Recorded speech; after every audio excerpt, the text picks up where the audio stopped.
تبارك الذي بيده الملك وهو على كل شيء قدير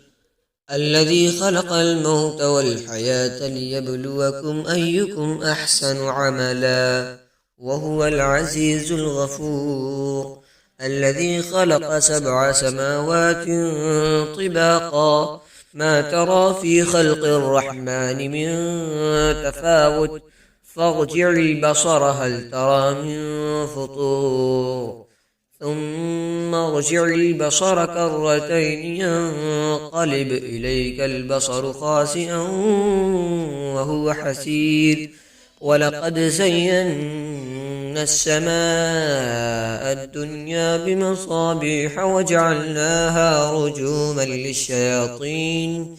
رجوما للشياطين وأعتدنا لهم عذاب السعير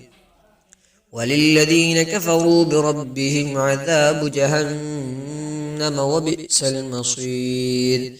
إذا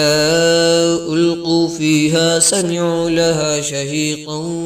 وهي تفور تكاد تميز من الغيظ كلما ألقي فيها فوج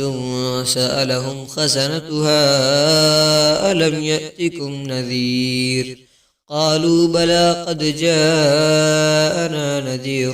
فكذبنا وقلنا ما نزل الله من شيء إن أنتم إلا في ضلال كبير وقالوا لو كنا نسمع أو نعقل ما كنا في أصحاب السعير فاعترفوا بذنبهم فسحقا لأصحاب السعير إن الذين يخشون ربهم بالغيب لهم مغفرة وأجر كبير وأسروا قولكم أو اجهروا به إنه عليم بذات الصدور ألا يعلم من خلق وهو اللطيف الخبير هو الذي جعل لكم الأرض ذلولا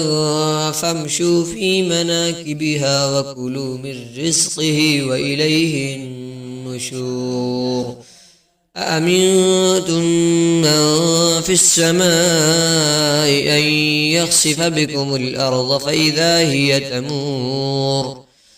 أم أمنتم من في السماء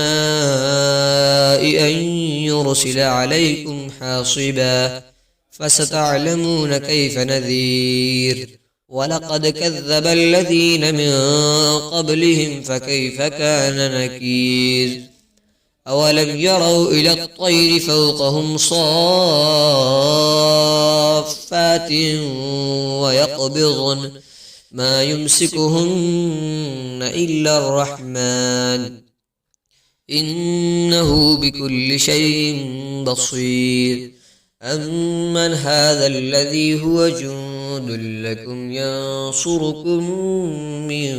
دون الرحمن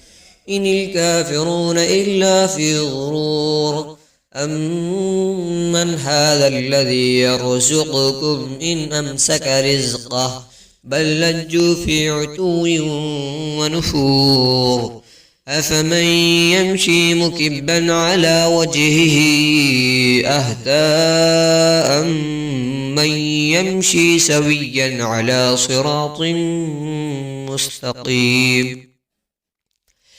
قل هو الذي أنشأكم وجعل لكم السمع والأبصار والأفئدة قليلا ما تشكرون قل هو الذي ذرأكم في الأرض وإليه تحشرون ويقولون متى هذا الوعد إن كنتم صادقين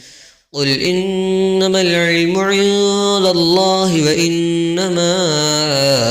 أنا نذير مبين فلما رأوه زلفة سيئت وجوه الذين كفروا وقيل هذا الذي كنتم به تدعون قل أرأيتم إن أهلكني الله ومن معي أو رحمنا فمن